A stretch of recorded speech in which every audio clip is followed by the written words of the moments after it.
if I find myself, would I consider myself successful leasing? And coming down to it, to be honest with you, I'd say, yeah, I'm doing damn good. You know what I'm saying, when I look at my numbers. But let me also tell y'all this, man. They got people here in VL that's actually making hell of a lot more money than I am. So if you've seen my paycheck video and you think I'm killing it over here, hey, there's people out here that's making more than me. Put it like that. So what I'm gonna do for y'all today, man, I'm gonna give y'all the top 10 steps that I would consider top 10 steps to leasing. Now, I'm not saying this is the rules you must live by, but this is pretty much what I've gone through. So the first things first, and I'm not even gonna include this in one of the rules, but you need to have a plan. So when you decide to lease, you need to know what your plan is, man. Point blank period. You need to just know your plan. Have a plan for it. Are you planning to do it long term? Short term, you know, are you just gonna lease and never own a truck? You know, you need to have a plan on that. Nobody can decide that for you. So the first things first, when you get into leasing, you need to get out of that company driver mentality. A lot of drivers go into leasing and they still have that company driver mentality and they're chasing miles.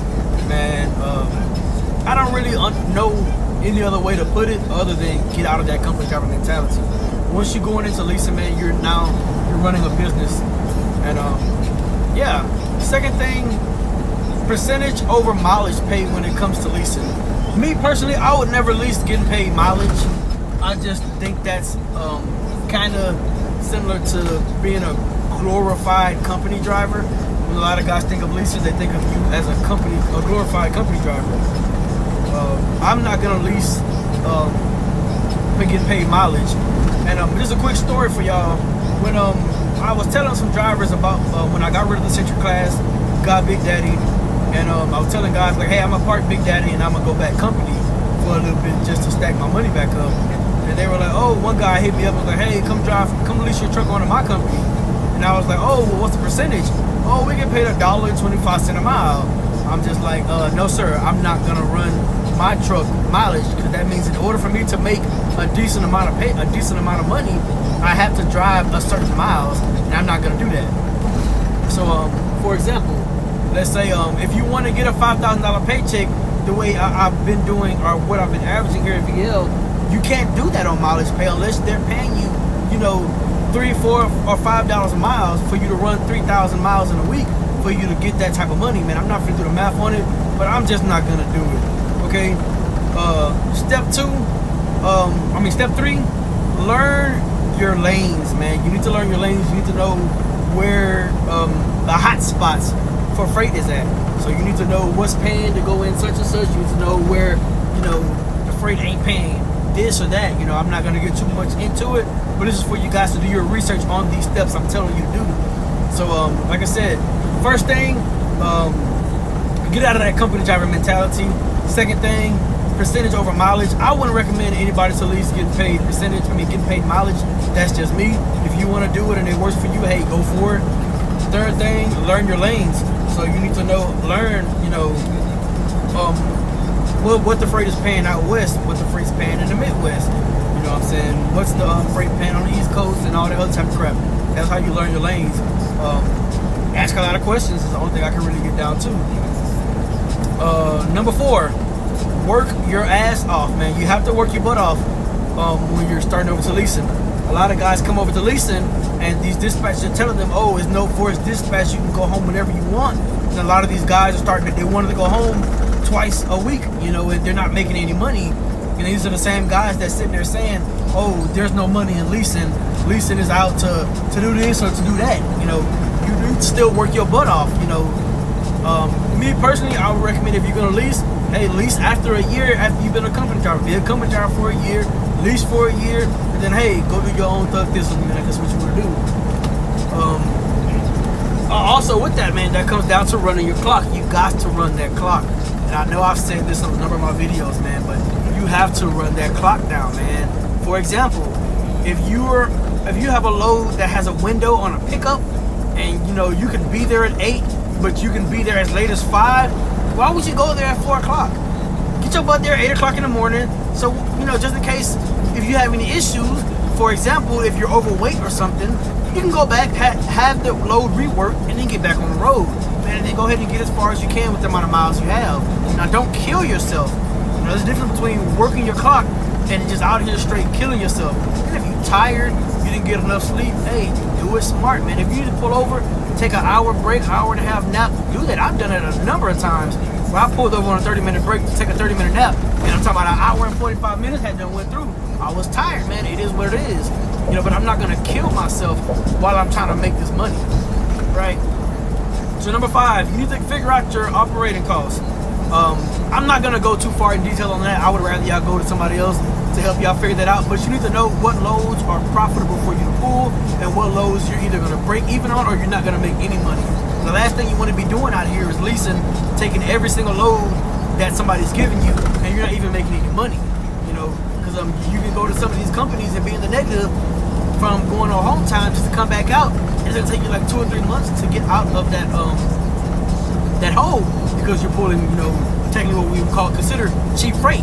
You know, hey, you need to know what's profitable for you and your truck. You know, you need to know pretty much what it costs for you to maintain, to run that truck. All right. So number 6, which is a main step, which I don't know, I'm not putting this in any order, but I think number 6 is a real big one, and is you need to separate your personal expenses from your business expenses. That's a main thing when it comes to leasing. A lot of drivers get out here that's used to making $1,000 a week. They have on the lease side, or they go lease a truck somewhere, and they're making $2,200 to $3,000 a week, and what they're not understanding, that is not your money. That's the money your business earned. What I would recommend doing is paying yourself a salary. That's what I do. I pay myself a salary of $2K a week, pretty much the same amount I was making when I was on the company salary. Everything else outside of that $2K goes to my business. That's it. Yeah, you got to separate your personal expenses from your business expenses. You can't be out here, you know, making $5K a week and just blowing it like you got it like that. Because, I mean, technically, you don't. You know, you don't want Uncle Sam to come at the end of the year to come and get you, man. That's the issue with a lot of these lease drivers, and they want to call 1099 a scam because they don't know how to manage their money. You know, they're not used to having money, so they get a taste of it, and they're out here tricking it off. You know, I wouldn't recommend anybody getting into leasing and going to go finance a $40,000, $50,000, $60,000 vehicle off the bat. You know, make sure it's something you want to do. Make sure you're actually going to be making money doing it. You know, like I stated before, they have a lot of drivers at different companies, including this company that's leasing, and they're getting negative settlements, man. And the problem with that, the negative settlement thing, is technically just going home too much. If you're going home too much, you're not going to make any money. It's going to be real with you. So the next one, number 7, would be you need to fuel your truck and drive efficiently. Okay, so if you're using your company's fuel card, you need to make sure you're fueling to where once that pay period ends, you only have about a quarter tank of fuel in your tank. You should not be ending your pay period with a full tank of fuel. You know, not if you're using the company fuel card. If you're using your own fuel card, I mean, hey, do it how you want. I use my own fuel card, so I don't fuel to from pay period to pay period, because my loads, my money is coming out of my check, my bank account regardless. So I try to get cheap fuel, you know, or cheap priced fuel. You know, I know I stated before that I'm getting cheap fuel, and somebody was trying to tell me, oh, that cheap fuel will clog up your fuel filters. I fuel at TAs and petrols. That's it. So if I was to have an issue with my fuel, I feel like I would be able to track it down, because I only fuel at TAs and petrols. I don't do the mom and pops because I am OTR, so I do want to get my shower. I do like to get my showers and also get my points. So that's why I fuel at TA and petrols. That's also where I see the biggest discounts at. I fueled yesterday. I got a 57-cent discount, you know, per gallon. You know what I'm saying? To where the fuel was what was it? It was like $3.60, and I got it for $3.01 or something like that. And that's in New York. So, you know, you need to learn how to fuel efficiently and drive efficiently. You know, and when I say drive efficiently, it's just pretty much that's a whole nother chapter or section. But it's pretty much you need to learn your truck, man. I'm still learning my truck, but for the most part, I know what this truck can do. You know, because I've dug into the history of my truck.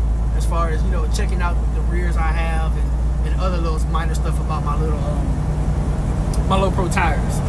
Okay. Number 8, keep your truck maintained, man.